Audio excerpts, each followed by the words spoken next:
Tapang daw, taga-Tondo, pati taga-Luzon, putang ina nyo. Bakit wala kayo ngayon dito? Ngayong binababoy kayo ng mga buwisit ng mga congressman. Kung nagkataon na ang House of Representatives ay nasa Mindanao, putang ina, matagal na yung pumutok.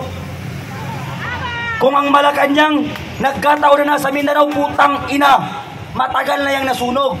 E di putang ina ng mga taga-Luzon na wala silang pakialam kahit binababoy na sila ng mga namumuno sa kanila.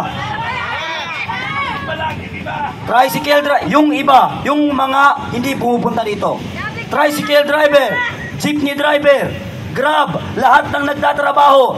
Pag kayo ay hindi lumahok at nag-isa ngayon dito, kami na taga Mindanao pumunta rito, kayo wala kayong pakialam, putang ina yung lahat.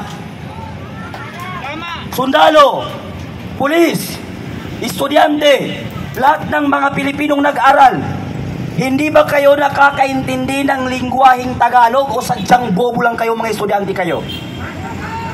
Tuwing pumapasok kayo sa school, 6 o'clock, ano ang ginagawa ninyo? Nasa flag ceremony kayo, nanunumpa kayo sa watawat ng Republika ng Pilipinas. Susundin ko ang tuntunin ng aking paaralan. Tutuparin ko ang tungkulin ng isang mamamayang makabayan. Naglilingkod, nag-aaral at nagdarasal ng buong katapatan. Iaalay ko ang aking buhay, pangarap, pagsisikap sa bansang Pilipinas na putang ina niyong lahat. Hindi niyo ba naintindihan yun mga tang-ina? Iaalay ko ang aking buhay, pangarap, pagsisikap sa bansang Pilipinas. Bakit walang mga estudyante dito? Bakit wala ang mga kabataan dito?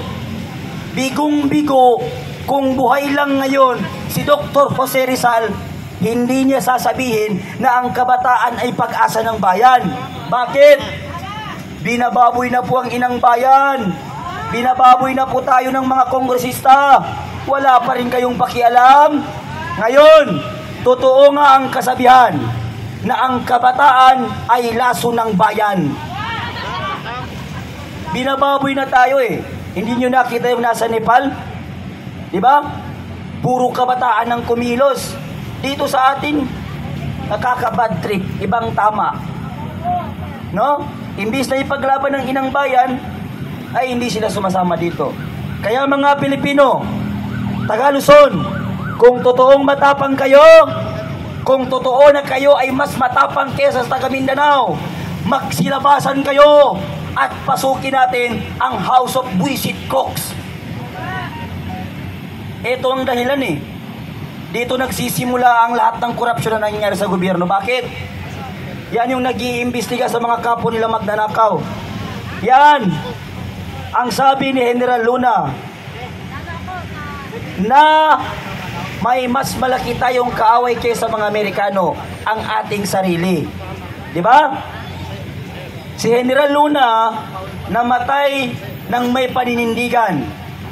Pero yung iba dyan na pulis at general at sundalo namatay dahil tuta ng gobyerno. Si General Luna namatay para sa inang bayan. Namatay dahil sa prinsipyo at paninindigan, hindi dahil naging sunod-sururan siya sa mga putang inang namumuno. Yan ang katotohanan. Si General Goyo, tinamaan sa ulo, namatay siya dahil tuta siya ni Emilio Aguinaldo, na si Emilio Aguinaldo ay tuta ng Amerikano.